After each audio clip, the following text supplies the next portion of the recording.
Deep in the jungles of Cambodia lie the remains of what was, for a period, very likely the largest city on the face of the earth. Not the largest city in Asia. Not the largest city of its era in some regional sense. The largest urban settlement anywhere on the planet, larger than any city in medieval Europe, larger than any city in the Islamic world at the time. Home to what some researchers estimate may have been as many as 750,000 people, spread across a sprawling engineered landscape of canals, reservoirs and temples, the most famous of which, Angkor Wat, remains today the largest religious monument ever constructed anywhere in the world. And then within the span of a few generations, this staggering metropolis was largely abandoned, swallowed by the very jungle it had been carved out of. So thoroughly reclaimed by forest that when French explorers eventually encountered its ruins in the 19th century, they initially struggled to believe local accounts that this had ever truly been a living, functioning city at all. Today we're telling the story of Angkor, the Khmer Empire that built it, and the remarkable, almost ironic mystery of how the very engineering marvel that made the city possible may have ultimately been the thing that helped bring it down. To understand Angkor's collapse, we first have to understand exactly what made Angkor so extraordinary in the first place, because this wasn't simply a large city, in the way we might casually think of ancient urban centers.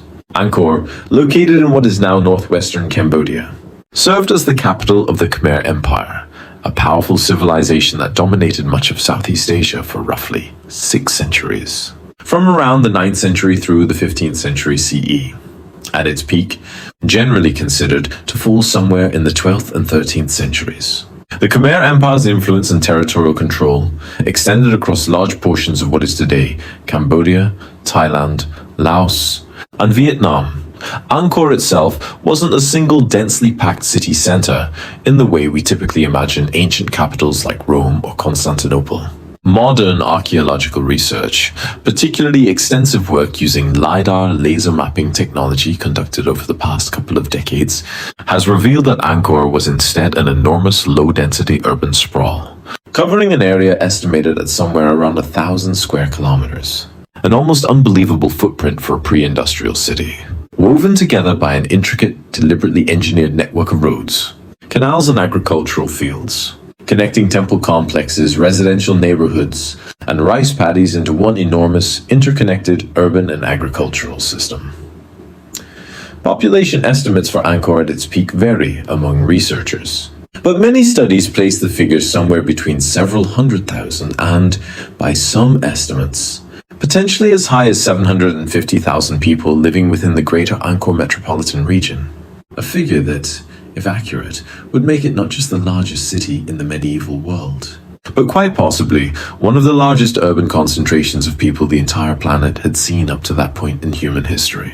A staggering achievement of urban planning, engineering, and agricultural productivity for its era. At the heart of Angkor's remarkable success lay water, or more precisely, the Khmer Empire's extraordinarily sophisticated ability to control, store, and distribute water across their capital region. The area around Angkor experiences a pronounced monsoon climate, with a wet season bringing intense, concentrated seasonal rainfall and a long dry season during which rainfall becomes scarce. Managing this dramatic seasonal water imbalance was absolutely essential to supporting the kind of large-scale, intensive rice agriculture necessary to feed a population of hundreds of thousands of people concentrated in one region. The Khmer engineers responded to this challenge by constructing what is, by any measure, one of the most impressive hydraulic engineering systems built anywhere in the pre-industrial world. This system included massive man-made reservoirs, called barrages, some of truly staggering scale. The largest of these, known as the West Barrage, measures roughly 8 kilometers in length and 2 kilometers in width. An artificial reservoir larger than many natural lakes, entirely dug and constructed by human labor, designed to capture and store water during the wet season monsoon rains. Water that could then be gradually released and distributed throughout the dry season via an extensive network of canals, allowing Khmer farmers to grow multiple rice harvests per year in some areas, rather than being limited to a single harvest dependent entirely on natural seasonal rainfall. A critical agricultural advantage that likely helps explain how this region was able to support such an enormous, concentrated population in the first place. The This vast hydraulic network didn't just support agriculture.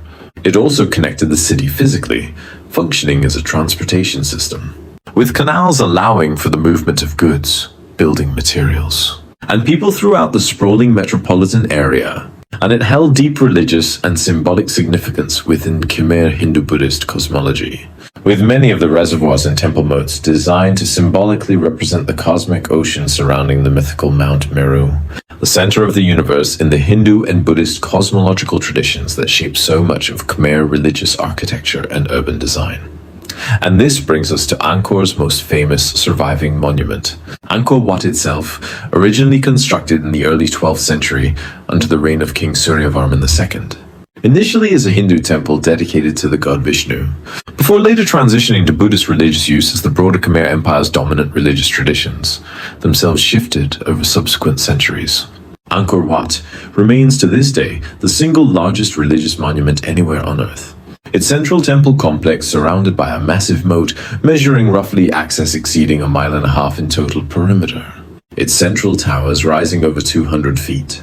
Its walls covered in extraordinarily detailed bas-relief carvings depicting scenes from Hindu mythology, Khmer military history, and cosmological beliefs, executed with a level of artistic and architectural sophistication that continues to draw millions of visitors and deep scholarly study today.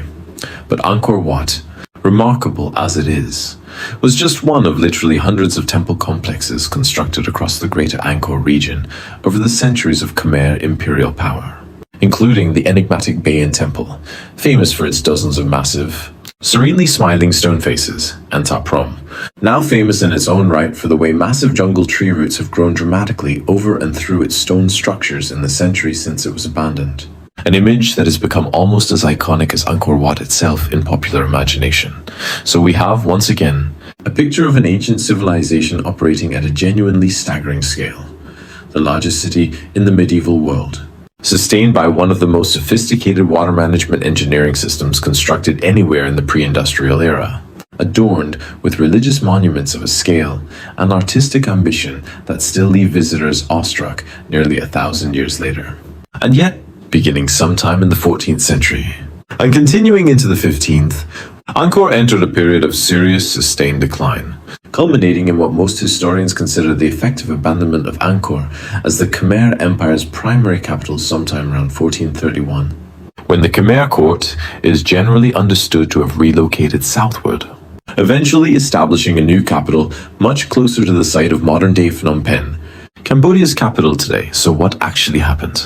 Much like every other great collapse story we've explored, the honest answer that current archaeological and climate research increasingly supports is that Angkor's decline resulted from a devastating convergence of multiple compounding factors, rather than any single simple cause. And remarkably, in this particular case, the story carries a genuinely striking element of tragic irony. Because the very engineering marvel that had made Angkor's rise possible in the first place, that vast, sophisticated hydraulic water management system, appears to have also played a direct, significant role in its eventual undoing. The first major factor, and one that has become increasingly well documented through modern climate science research, involves severe and unusually erratic monsoon patterns striking the region during the 14th and 15th centuries. Researchers studying tree ring data from centuries-old trees in the region have identified evidence of a series of severe, prolonged droughts affecting Southeast Asia during this general period, interspersed, remarkably, with periods of unusually intense monsoon flooding. Essentially a pattern of extreme climatic whiplash, swinging between damaging drought and damaging flood conditions, rather than the more moderate, predictable seasonal rainfall patterns that Angkor's elaborate hydraulic infrastructure had originally been engineered to manage. This is where the tragic irony of Angkor's story becomes particularly clear. That vast, sophisticated network of reservoirs and canals had been engineered based on centuries of relatively stable, predictable monsoon patterns. It was a genuinely remarkable system, but like many highly engineered, tightly optimized systems, it may have been optimized specifically for the climatic conditions that Khmer engineers were familiar with, conditions that had prevailed for generations, rather than being built with sufficient flexibility to absorb genuinely extreme, rapidly alternating climate shocks. When severe drought years struck, the system's reservoirs, which depended on regular seasonal rainfall to remain filled, would have struggled to provide adequate water for the intensive agriculture the massive population depended on. And then, when unusually intense monsoon flooding followed those drought periods, archaeological and geological evidence suggests this could have caused significant physical damage to Angkor's canal and reservoir infrastructure itself. Sediment buildup, canal blockages, and damage to the carefully engineered channels and embankments that the entire system depended on to function properly.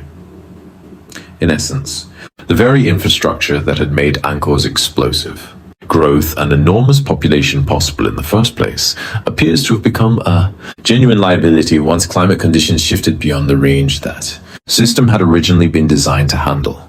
A rigid, highly optimized solution to one specific set of environmental conditions turning into a source of catastrophic vulnerability once those conditions changed. Some researchers studying this period have specifically highlighted evidence of significant damage and apparent failed repair efforts at key points within Angkor's water management infrastructure, dating to exactly this turbulent climatic period, suggesting the Khmer engineers were aware of the growing crisis and actively struggling, with only partial success, to keep their vital hydraulic system functioning under conditions it had never been built to withstand.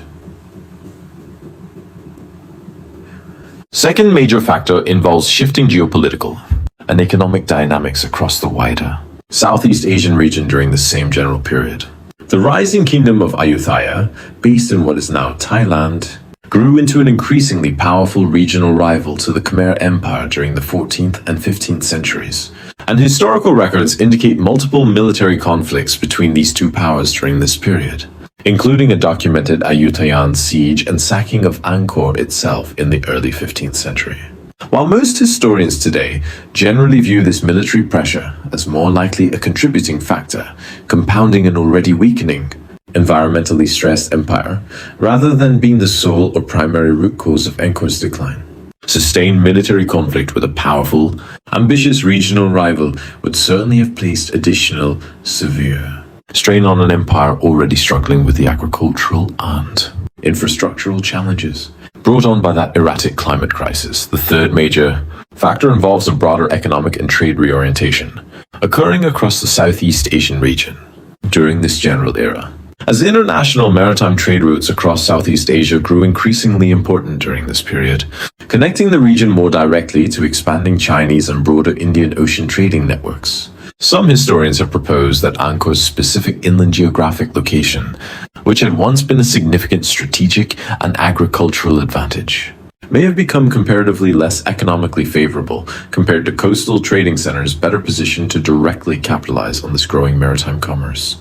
The eventual relocation of the Khmer capital toward Phnom Penh, situated advantageously along the Mekong River with considerably more direct access to maritime trade routes, may partly reflect this broader economic reorientation, a deliberate strategic shift toward a location better positioned for the changing patterns of regional trade and commerce, rather than simply representing a desperate flight from a failing, collapsing capital. So drawing all of this together, the most well-supported current historical understanding of Angkor's decline points toward a genuinely compounding crisis.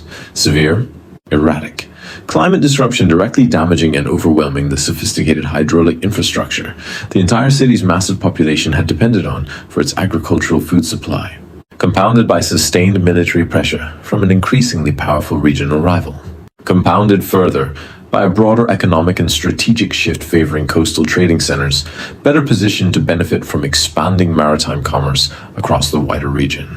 Once again, we see that same familiar underlying pattern, a remarkably sophisticated, highly optimized civilization brought low not by any single dramatic catastrophe, but by multiple serious stresses converging and compounding each other at nearly the same historical moment, exposing vulnerabilities that had likely been quietly building for generations beneath the surface of what, from the outside, still looked like a thriving, magnificent capital. It's worth being clear, much as we noted with the Maya and with Cahokia, that Angkor's decline as the primary Khmer capital did not mean the disappearance of Khmer civilization itself. The Khmer people and Khmer culture continued, and continue to this day, with the modern nation of Cambodia representing a direct cultural and historical continuation of the same civilization. even as the specific political and demographic center of gravity shifted away from Angkor itself toward new capitals better suited to the changing climatic, military, and economic conditions of subsequent centuries. What happened to Angkor after this political relocation is its own remarkable story. Without the massive population and centralized political authority previously required to maintain that vast hydraulic infrastructure, and without the intensive, coordinated agricultural labor that infrastructure had depended on, the jungle surrounding Angkor gradually, steadily began reclaiming the abandoned city. Temple complexes that had once stood at the vibrant, bustling center of the largest city in the medieval world became increasingly overgrown. Their stone structures gradually enveloped by encroaching forest, some, like Taprom, becoming almost fused with the massive root systems of enormous jungle trees growing directly through and around their ancient stonework over the subsequent centuries.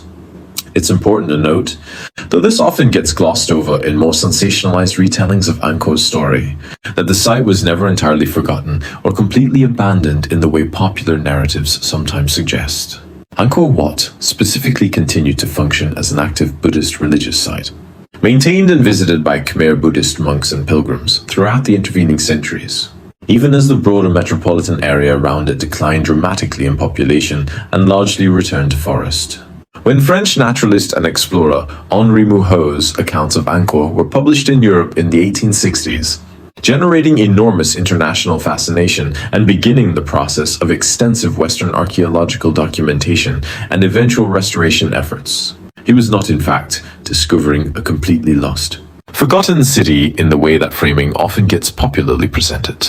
He was documenting for a European audience largely unfamiliar with the site's existence, a place that local Cambodian communities had actually maintained an ongoing, continuous relationship and religious connection with for centuries, even as the empire that had originally built it had long since relocated its political center elsewhere.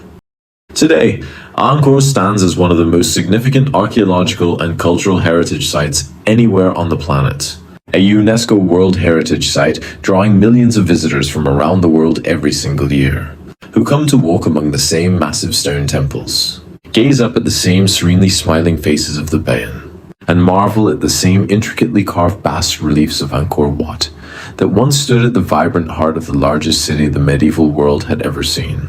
And ongoing archaeological research, particularly through continued LiDAR mapping surveys revealing ever more of Angkor's sprawling, previously hidden urban footprint beneath the jungle canopy, continues to reshape and deepen our understanding of just how genuinely massive, how remarkably sophisticated, and ultimately how fragile this extraordinary hydraulic civilization truly was. The story of Angkor carries with it a particularly resonant, almost haunting lesson, one that echoes across so many of these great historical collapses we've explored, but perhaps finds its clearest, most literal expression here. The Khmer engineers built one of the most sophisticated, ambitious water management systems the pre-industrial world had ever seen. A genuine triumph of human ingenuity that allowed them to support a population and build a city of a scale that still impresses us 1,000 years later. And yet that very triumph of engineering, precisely because it was so tightly optimized for the specific climatic conditions its builders had known, ultimately proved unable to bend and adapt when those conditions shifted more severely and more erratically than anyone building that system could have reasonably anticipated. The jungle that eventually grew back over Angkor's abandoned canals and reservoirs wasn't erasing some forgotten, primitive settlement. It was slowly, patiently, reclaiming the ruins of one of the most genuinely sophisticated engineering achievements the medieval world had ever produced. A quiet green reminder that even our most impressive, most carefully engineered solutions to the challenges of our environment remain, in the end, only ever as resilient as the assumptions they were originally built upon.